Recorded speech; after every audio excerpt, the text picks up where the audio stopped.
नमस्कार दोस्तों, स्वागत है आपका हमारे official YouTube channel GS bye Neeraj sir में। कैसे हैं आप सब? मैं उम्मीद करता हूं स्वस्थ होंगे, मस्त होंगे, अपनी तैयारी में व्यस्त होंगे। बड़ा आज का जो वीडियो है प्रावैधिक कला से संबंध रखने वाला है और प्रावैधिक कला का पेपर आप सब जानते हैं 29 तारीख को लगा हुआ है, यानी 29 मार्च को ही फाइनली आप लोगों का पेपर है। तो ये विशेष ध्यान देना है, कुछ लोग अभी भी कंफ्यूज हैं कि पेपर 29 मार्च को है तो मॉर्निंग में है या इवनिंग में है। बेटा आपके एडमिट कार्ड पे आगे एम लिखा होगा तो मॉर्निंग में है, अगर ई लिखा है तो इवनिंग में है।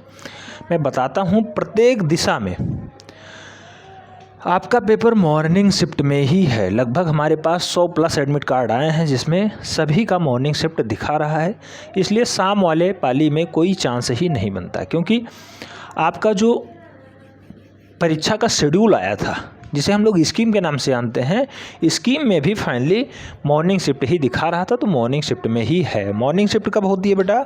तो 8 बजे से, सुबह 8 बजे से 11:15 के मध्य ये आपका पेपर चलेगा। 3 घंटे और 15 मिनट आपका पेपर है, ये ध्यान देना है। 8 बजे से अगर आपका पेपर स्टार्ट है तो जिस सेंटर पे आपका परीक्षा है उस सेंटर पे जो है परीक्षा देने के लिए एंट्री यानी प्रवेश के लिए 7 बजे से ही स्टार्टिंग हो जाएगी। तो 7 AM पे आपको फाइनली अपने दिए गए जो परीक्षा केंद्र हैं उन्हीं पे पहुंच जाने हैं। हो सके तो 1-1.5 घंटा पहले ही पहुंचने का प्रयास करिए। 8 बजे से आपका पेपर है, 7 बजे से एंट्री है, तो आप 6 बजे, 6:30 बजे हर हाल में अपने परीक्षा केंद्र पे पहुंच जाएं। हो सकता है आपके घर से ये परीक्षा केंद्र 20 किलोमीटर, 30 किलोमीटर या 10 किलोमीटर दूर हो, तो इसलिए थोड़ा राइट टाइम निकलें। एक ही पेपर होना है, ऐसा भी नहीं है कि आगे आपको मौका मिल रहा है। और जस्ट वैकेंसी आपके सामने आने वाली है, इसलिए थोड़ा सीरियसली लें और इस पे विशेष ध्यान दें। 29 मार्च को ही पेपर है। अब हम लोग इस वीडियो में बात करने वाले हैं, इस वीडियो में 4-5 कन्फ्यूजन को हम लोग दूर करने वाले हैं। बहुत सारे मैसेज आ रहे हैं कर्णवत पैमाना को लेकर के, बहुत सारे मैसेज आए। कर्णवत पैमाना बेटा कुछ विशेष अनुपात का जो है मिश्रण है। जैसे कर्णवत पैमाना पे फाइनली 3 तरह की मापें दर्शाई जाती हैं, ये ध्यान देना है, कई बार पूछा गया है। कर्णवत पैमाना में मापनी आता है और मापनी में विकर्ण मापनी आता है। तो एक साधारण मापनी होता है, साधारण मापनी।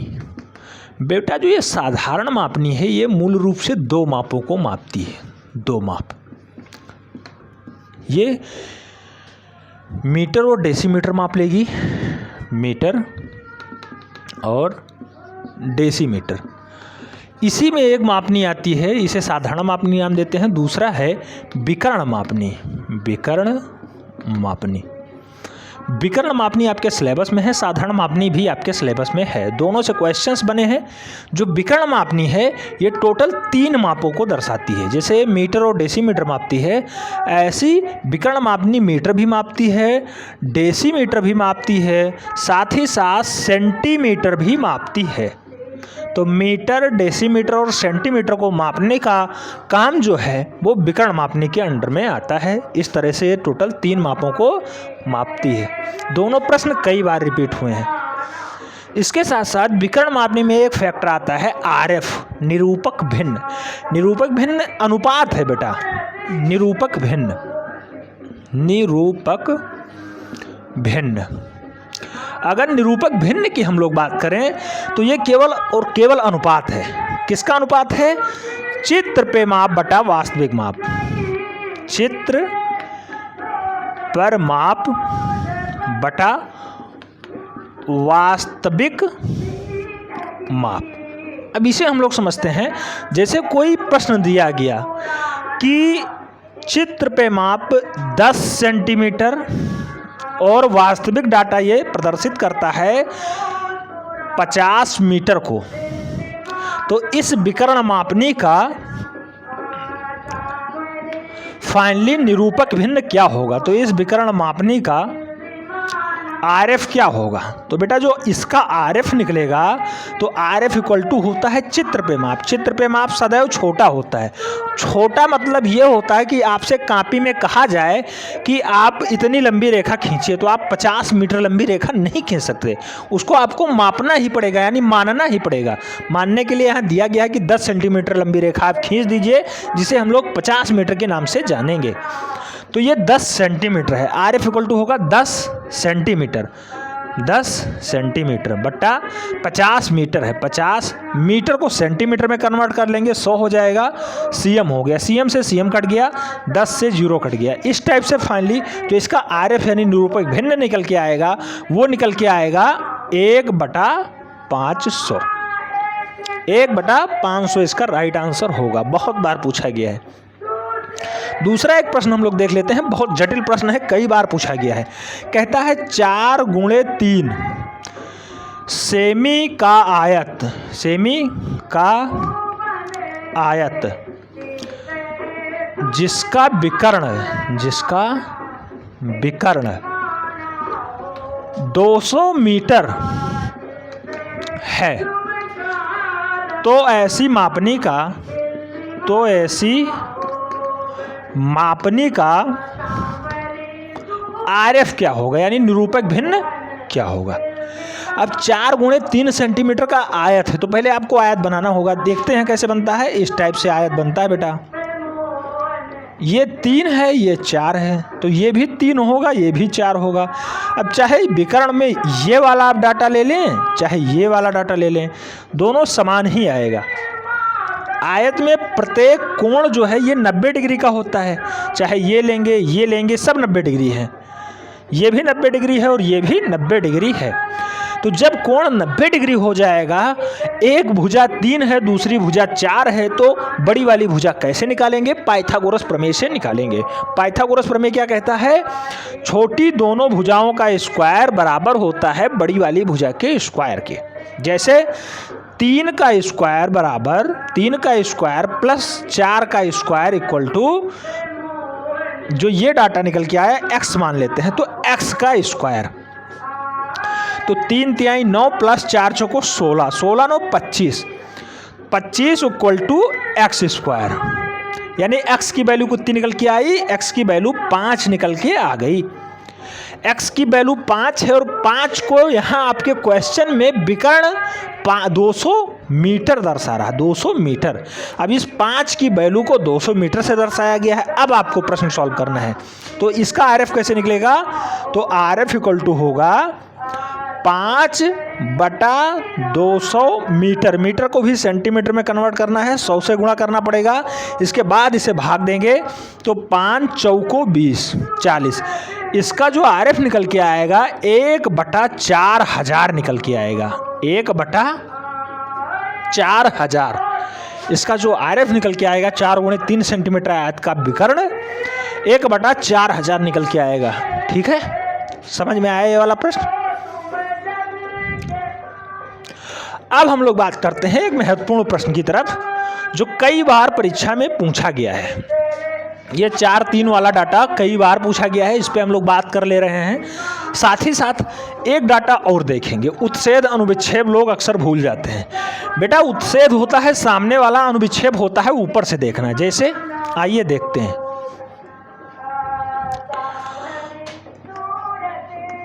उत्सेद और अनुविच्छेद का अनुपात, अनुविच्छेद। तो बेटा उत्सेद जो है, उत्सेद सामने देखने से, किसी फिगर को आप सामने से देखते हैं, चाहे वो गोला हो, बेलन हो, लकड़ी हो, संदूक हो, सामने देखने से कैसा दिखाई देगा? उसका काट यानी बाहरी वाला आवरण कैसा दिखाई देगा? ये उत्सेद उसका हो जाएगा। अनुविच्छेद क्या होता है? उसी ठोस को या उसी घन को या उसी काट को या उसी लकड़ी को आप ऊपर से देखेंगे, ऊपर से नीचे देखा जाए तो कैसा दिखाई देगा, वो उसका अनुविच्छेद कहलाता है। जैसे प्रश्न लिया चाहे गोला, बहुत बार पूछा गया है बेटा गोला। गोला कैसा होता है? इस टाइप से गोला होता है, हर एक साइड से बढ़िया ये घनाकार आकृति होती है, इस टाइप से गोला होता है। अब गोले को आप उत्सेद देखेंगे तो गोले का उत्सेद अगर इसे फ्रंट से देखा जाए तब भी ये वृत्त ही आपको दिखाई दे रहा है। अनुविच्छेद देखा जाए ऊपर से, क्या होगा? अनुविच्छेद भी इसका वृत्त ही दिखाई देगा। कई बार क्वेश्चन ये बना है कि जो उत्सेद है ये किस तल पे बनता है? तो बेटा उत्सेद जो है सदैव क्षैतिज तल पे बनता है, क्षैतिज। क्षैतिज तल पे उत्सेध बनता है, ये ध्यान देना है, उत्सेध। और जो अनुविक्षेप है ये सदैव आपके ऊर्ध्वाधर तल पे बनता है, ऊर्ध्वाधर तल। ठीक है, ये अनुविक्षेप हो गया, अनुविक्षेप। समझ में आया? क्वेश्चंस बार बार पूछे गए हैं। जो उत्सेध है ये किस तल पे बनता है? क्षैतिज तल पे बनता है। अनुविक्षेप किस तल पे बनता है? ऊर्ध्वाधर तल पे बनता है। गोले का उत्सेध बटा अनुविक्षेप या उत्सेध और अनुविक्षेप का रेशियो क्या होगा? वृत्त बटा वृत्त हो जाएगा। इसे हम लोग वृत्त बटा वृत्त कर दे रहे हैं। ठीक है, समझ में आया? बहुत इंपॉर्टेंट है, कई बार पूछा गया है, लोग अक्सर कंफ्यूज हो जाते हैं। एक प्रश्न और पूछा जाता है, मापनी से संबंधित है, और मापनी में कहा जाता है कोई अक्षर दे दिया गया, उसका रेशियो कई बार पूछ लिया गया। बेटा रेशियो अभी तक पूछा हालांकि नहीं गया है, लोग बहुत सारे मैसेज किए हैं सर, जैसे म्यूजिक शब्द हो गया या कोई शब्द हो गया, उसे हम लोग कैसे डिवाइड करेंगे कि कौन सा कितना खाना छका रहा है आधा सेंटीमीटर का। तो उसे करने के लिए आपको सबसे पहले अल्फ़ाबेट का ज्ञान होना चाहिए कि ए से जेड तक कौन सा अक्षर कितने खाने छकाता है। हमने बताया है ए 4 खाने, बी 4 खाने, सी 4 खाने, डी 4 खाने, ई 4 खाने, एफ 4 खाने, जी 4 खाने, एच 4 खाना, आई 4 खाना, जे 4 खाना, के 4 खाना, एल 4 खाना और एम 5 खाना छकाता है। आधा सेंटीमीटर का सबसे ज़्यादा खाना छकाने वाला अक्षर कौन सा है? एम। एम के बाद एन, एन भी 4 खाना, ओ 4 खाना, पी 4 खाना, क्यू 4 खाना, आर 4 खाना, एस 4 खाना, टी 4 खाना, आई 1 खाना छकाता है, ये ध्यान देना है, आई 1 खाना छकाता है, टी 4 खाना, टी यू 4 खाना, वी 4 खाना, वी 4 खाना, डब्लू 5 खाना छकाएगा। एम और डब्लू जो है सबसे ज़्यादा खाने छकाते हैं, तो डब्लू हो गया। एक्स 4 खाना, वाई 4 खाना और जेड इस टाइप से 4 खाने ही छकाएगा, आधा सेंटीमीटर का 4 खाना। लेकिन जो कुछ एग्जाम्पल भेजे गए हैं, जैसे म्यूजिक शब्द है, उसमें पूछा गया कितने खाने छकाएगा, इसका रेशियो क्या होगा। बेटा प्रत्येक दिशा में हाइट समान नहीं होती है। मैक्सिमम क्वेश्चन 3.5 सेंटीमीटर के पूछे गए हैं, इसलिए उसके खानों का रेशियो जो है लास्ट में 7 दे दिया गया है, लेकिन वो गलत है। जब हाइट दिया जाएगा तभी आप बता सकते हैं इसका रेशियो क्या होगा। फिलहाल कई क्वेश्चंस दिए गए, विद्या क्वेश्चंस के कई लोग डिटेल्स भेजे, सर इसका आंसर बता दीजिए। 23 भी है, 24 भी है। आपको ये काउंट करना है कि जैसे म्यूजिक शब्द है तो उसमें कौन कितना खाना छका रहा है, ये काउंट कर लेना है। उसके बाद जो आप ग्राफ तैयार करते हैं उसको लिखने में प्रत्येक अक्षर के बीच एक लाइन एक्स्ट्रा छोड़नी पड़ती है। जैसे म्यूजिक आप लिखेंगे तो प्रत्येक के बीच एक लाइन और ऐड कर लेना है, वही रेशियो आ जाएगा। ठीक है, तो उम्मीद करता हूँ आपको ये समझ में आ गया होगा ए से जेड तक कौन कितना खाना छकाता है। कुछ लोग बहुत सारे मैसेज भेजे जिसमें वो कह रहे हैं हमने सममितीय चित्रण बनाया है। बेटा सममितीय चित्रण सदैव 30 डिग्री कोण पे बनता है और क्षैतिज समतल पे बनता है। आपने क्षैतिज समतल पे कोई डाटा नहीं बनाया है। बहुत सारे मैसेज आए, लगभग 100+ मैसेज ऐसे आए हैं जिसमें वो ए से जेड तक पूरा डाटा तो बना दिए हैं, लेकिन उन्हें ये नहीं पता है कि ये अक्षर लेखन का है, ना कि सममितीय चित्रण का। मैं आपको पुनः बता देता हूँ, वो अक्षर लेखन का डाटा है, ना कि सममितीय चित्रण का। तो अक्षर लेखन आपने बनाया है, इसका स्क्रीनशॉट आप लोग ले लीजिएगा। ठीक है, मैं हट गया हूँ, उस पर हम लोग बात करते हैं। उत्सेध अनुविक्षेप समझ में आ गया। क्षैतिज समतल पे बनता है, ऊर्ध्वाधर समतल पे बनता है, कौन ऊर्ध्वाधर पे बनता है, कौन क्षैतिज पे बनता है। ठीक है, अब हम लोग बात कर ले रहे हैं क्या, किस पे हम लोग बात कर रहे थे? अभी हम लोग बात कर रहे थे अल्फ़ाबेट पे। अल्फ़ाबेट समझ में आ गया, ए से जेड तक कौन सा कितना खाना छकाता है। कुछ लोग जो मैसेज भेजे हैं वो ये भेजे हैं, उन्हें अक्षर लेखन, ये बता दूं कि वो लोग अक्षर लेखन का काम किए हैं। जो वो पूरा डाटा लिखे हैं वो अक्षर लेखन का है। जैसे उन्होंने ए बनाया तो इस टाइप से उन्होंने ए का निर्माण कर दिया है और इस टाइप से ए उनका दिख रहा है, लेकिन उन्हें ये नहीं पता है कि ये अक्षर लेखन का डाटा है। बेटा ये अक्षर लेखन है, अगर इसे आप सममितीय चित्रण पे बनाएंगे तो सबसे पहले आपको क्षैतिज रेखा खींचनी पड़ेगी, कोई पॉइंट लेना पड़ेगा, चांदा रखना पड़ेगा, दोनों साइडों से 30 डिग्री झुकाव लेना पड़ेगा। देन इस पॉइंट पे आपको लंब रेखा खींच के उसके बाद ही डाटा आपको डिफाइन करना है। हालांकि ए अक्षर कभी भी नहीं पूछा गया है। सममितीय चित्रण में सबसे अच्छा जो अक्षर है अभी तक पूछा गया है, टी पूछा गया है, एफ पूछा गया है और एल पूछा गया है। बहुत बार रिपीट हुआ है टी, एफ और एल।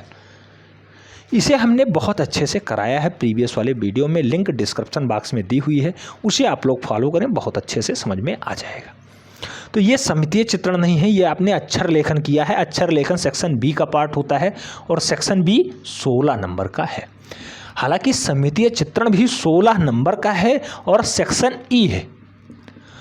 इसकी प्रैक्टिस जब आप करेंगे तो आपको क्षैतिज समतल रेखा खींचनी पड़ेगी, इस पे डाटा आपको बनाना पड़ेगा। चाहे आप यल बना रहे हों तो यल भी आप इस टाइप से बनाएंगे, देखते होंगे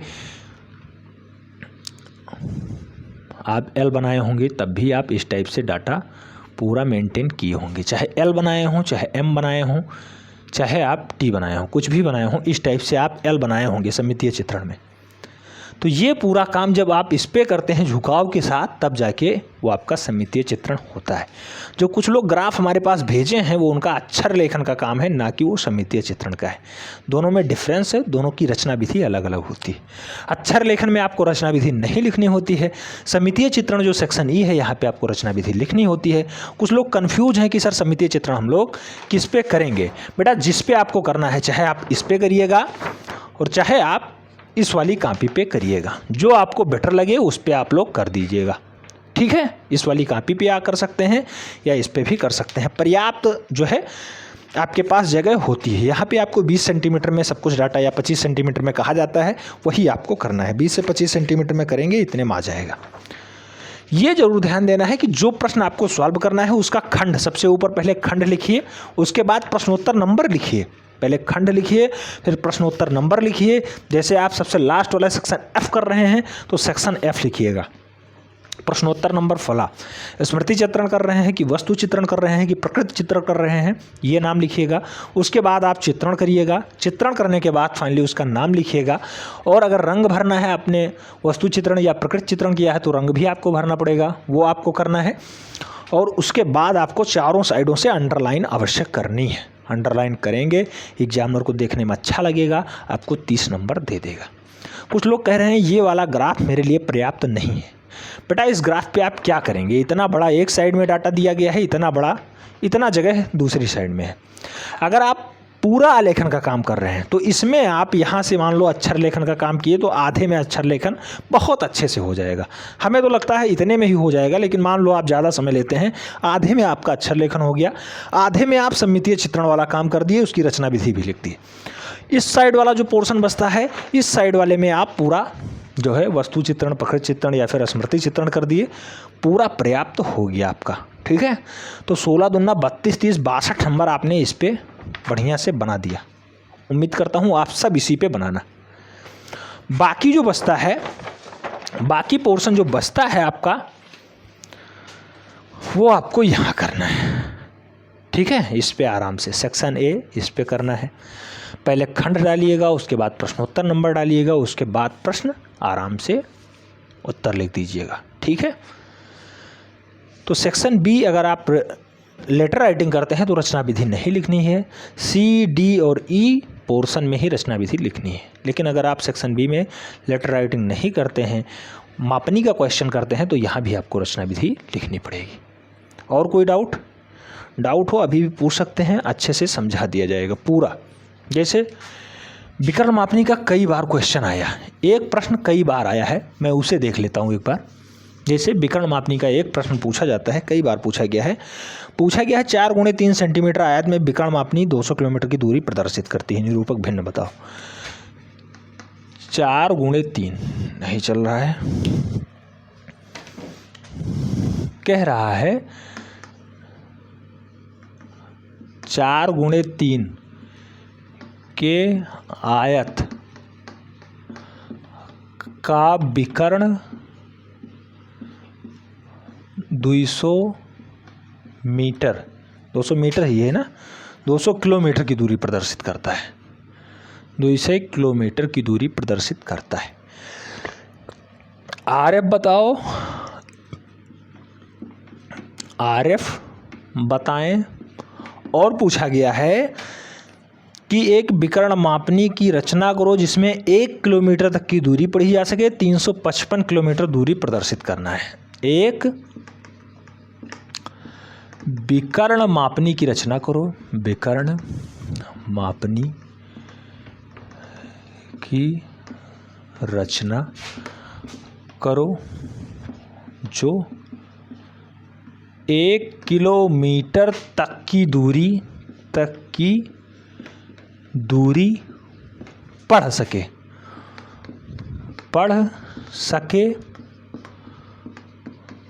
साथ ही 355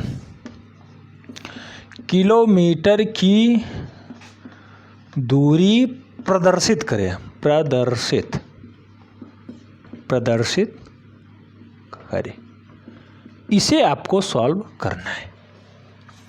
सबसे पहले तो 4 3 आयत है, विकर्ण 200 किलोमीटर है, तो इसे हम लोग ज्ञात कर लेते हैं। जैसे हमने ये आयत बनाया, ये 4 है, ये 3 है, तो इसका ये वाला पोर्शन कितना निकल के आएगा बेटा? 5 आ जाएगा। और इसी 5 की वैल्यू दी गई है, 5 की वैल्यू जो दी गई है 200 किलोमीटर दी गई है। 1 की वैल्यू कितनी आएगी? 5 चौको 20, 40 किलोमीटर। 1 की वैल्यू आई 40 किलोमीटर।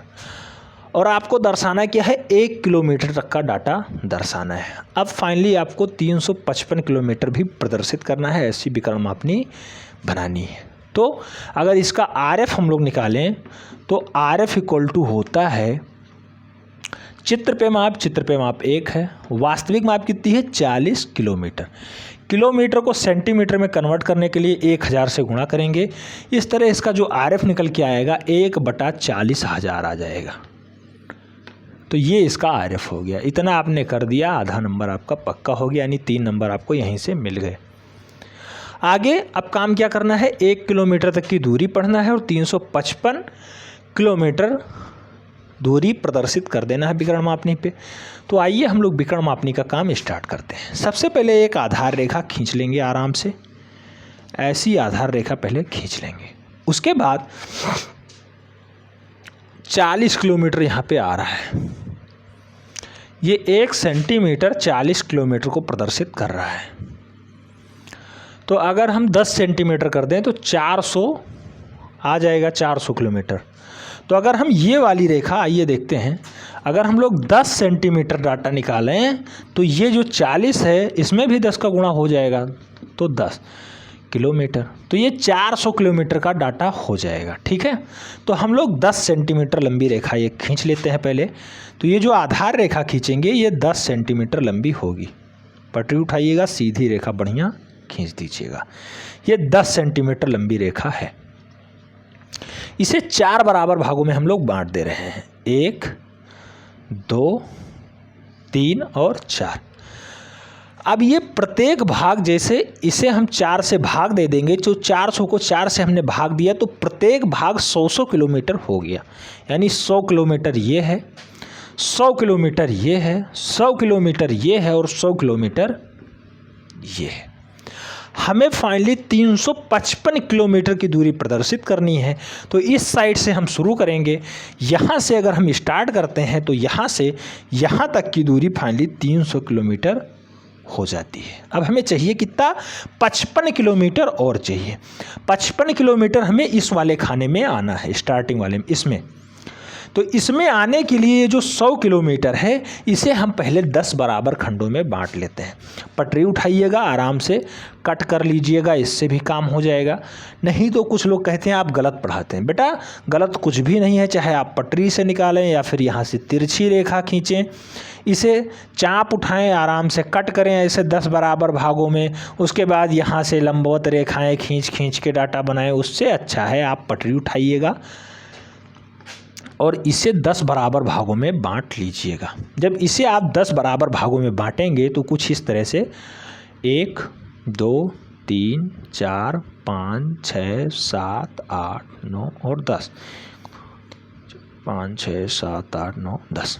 अब ये 10 बराबर भाग हो गए। 100 किलोमीटर था, इसको हमने 10 बराबर भागों में बांटा तो प्रत्येक भाग 10-10 किलोमीटर हो गया। आप भी जानते हैं 100 को 10 से भाग देंगे तो 10 आएगा, यानी प्रत्येक भाग 10-10 किलोमीटर आ गया। अब प्रत्येक भाग 10-10 किलोमीटर आ गया। अब यहाँ पे आपको विकर्ण मापनी की सहायता लेनी पड़ेगी। अभी तक ये साधारण मापनी से हो जाता, 2 माप आ गया था। तीसरे माप के लिए आपको जो ये लास्ट वाला पॉइंट है इसे सीधे ऊपर उठाना है और इसे पुनः आपको 10 बराबर भागों में बांट देना है। 10 बराबर भागों में बांटिएगा। 1 2 3 4 5 6 7 8 9 और 10। इस टाइप से आपने 10 बराबर भागों में ऊपर वाले खाने को भी बांट दिया है। 10 बराबर भागों में ऊपर बांटा, 10 बराबर भागों में नीचे बांटा। अब फाइनली आपको इसे एक दूसरे के समानांतर, जो बेस रेखा है इसी के समानांतर रेखाएं खींच देनी है। इस टाइप से, इस टाइप से, इस टाइप से समानांतर रेखा खींचेंगे तो प्रत्येक दिशा में दूरी एक दूसरे के बीच की बराबर ही होगी। तो ये हो गया समानांतर रेखा आपने खींच दिया। देन अगले स्टेप पे हम लोग चलते हैं। ये हो गया। इस टाइप से आपने 10 बराबर भागों में बांट दिया। अब ये जो नीचे आपने 10 बराबर भागों में बांटा था वही सेम प्रोसेस ऊपर भी 10 बराबर खंडों में कर देना है। 2 3 4 5 6 7 8 9 10 हो गया। अब काम क्या करना है, जो यहाँ पे 0 वाला पॉइंट है, ये 0 फिर 1 फिर 2 फिर 3 फिर 4 फिर 5 फिर 6 फिर 7 फिर 8 फिर 9 फिर 10। तो यहाँ पे 0 वाला पॉइंट यहाँ पे ऊपर वाले में 1 पे मिलेगा। इसी को विकर्णतः कहते हैं। हम लोग पटरी उठाएंगे, आराम से इसका मिलान कर लेंगे। ठीक है, पटरी उठाएंगे और विकर्णतः हम लोग मिलान कर लेंगे इस टाइप से। यहाँ ग्राउंड पे 0, ऊपर पे 1 पे, इस टाइप से। यहाँ पे 1 पे तो ऊपर 2 पे, यहाँ पे 2 पे तो ऊपर 3 पे, यहाँ पे 3 पे तो ऊपर 4 पे, यहाँ पे 4 पे तो ऊपर 5 पे, यहाँ पे 5 पे तो ऊपर 6 पे, यहाँ पे 6 पे तो ऊपर 7 पे, यहाँ पे 7 पे तो ऊपर 8 पे, यहाँ पे 8 पे तो ऊपर 9 पे और यहाँ पे 9 पे तो ऊपर 0 यानी 10 पे। इस टाइप से आपने विकर्णतः रेखा तैयार कर ली। अब हमें पढ़ना कितना है, 355 किलोमीटर की दूरी प्रदर्शित करनी है ऐसी विकर्ण मापनी पे। तो 300 तो इधर आ ही रहा था, 55 हमें आना है, यानी अगर 5 खाने हम इधर आ जाते हैं तो फाइनली 50 हो जाएगा, क्योंकि प्रत्येक खाना 10-10 प्रदर्शित कर रहा था। तो ये 5वां खाना जो है ये 50 प्रदर्शित कर देगा। काम क्या करना है, 5 किलोमीटर और जाना है 50 के बाद। तो हमें इस पे चलना होगा। अब 0 1 2 3 4 और 5 6 7 8 9 और 10। फाइनली अब हमें इस पे जाना है और 5वें खाने तक जाना है। 5वां खाना यहाँ पे है, 5वां खाना यहाँ से देखना है और 5वां खाना यहाँ से देखना है। अब ये दोनों एक दूसरे को विकर्णतः कट कर रहे हैं। आप देख रहे हैं यहाँ पे 50 हो रहा है और ये 6 है। 5 और 6 के बीच ये वाला पॉइंट आपको मिल रहा है, यही आपका अभीष्ट पॉइंट होगा और यही आपका अभीष्ट विकर्ण मापनी बनेगा। आइए देखते हैं। जैसे ये आपका अभीष्ट विकर्ण मापनी है जो 355 किलोमीटर की दूरी प्रदर्शित कर रहा है। ठीक है, ये पूरी रेखा हमने खींच दी, दिखाई दे रहा होगा। उम्मीद करता हूँ आपको ये प्रश्न अच्छे से समझ में आ गया होगा। इसकी रचना विधि कैसे लिखनी है, सबसे पहले हमने इसका आरएफ निकाला। देन हमने 1 सेंटीमीटर बराबर 40 किलोमीटर लंबी विकर्ण मापनी है, यानी 1 सेंटीमीटर बराबर 40 किलोमीटर प्रदर्शित करता है। तो हम 10 सेंटीमीटर बराबर 400 किलोमीटर लंबी रेखा के लिए एक 10 सेंटीमीटर की बेस रेखा यानी आधार रेखा खींचते हैं। 10 सेंटीमीटर आधार रेखा को खींचने के बाद उसे हम 4 भागों में बांट देते हैं। प्रत्येक भाग 100-100 किलोमीटर को प्रदर्शित कर रहा है। फिर पहला वाला जो ये उपभाग है यानी समभाग है, इसे पुनः हमने 10 बराबर खंडों में बांटा, जो कि प्रत्येक भाग 10-10 किलोमीटर को प्रदर्शित कर रहा है। आपने देखा देन उसी के उपसंभाग को हमने पुनः 10 बराबर खंडों में डिवाइड किया। उसके बाद हमने विकर्णतः एक दूसरे को मिलान किया जिससे कि एग्जैक्ट 1 किलोमीटर की दूरी प्रदर्शित हो सके। ऐसा करने पे हमें पाँचवें पॉइंट पे एक बिंदु ऐसा मिला जहां हमारा अभीष्ट मापनी का 355 किलोमीटर की दूरी प्रदर्शित करने वाला बिंदु मिला, जो हमारा अभीष्ट विकर्ण मापनी है। इस टाइप से ये आपने बना दिया है। यही आपकी रचना विधि हो गई। इतना कर देंगे, 16 नंबर आपको यहीं से मिल जाएगा। कुछ नहीं करना है, 16 नंबर यहीं से आप ले सकते हैं। अक्षर लेखन से आपको छुट्टी मिल जाएगी। ठीक है, उम्मीद करता हूँ ये वाला भी प्रश्न आपके समझ में आ गया होगा। अगर समझ में आ गया है तो वीडियो लाइक कर देना, फ्रेंड्स के बीच और शेयर करना जिससे अधिक लोग लाभान्वित हो पाए। मिलते हैं नेक्स्ट वीडियो में, तब तक के लिए जय हिंद।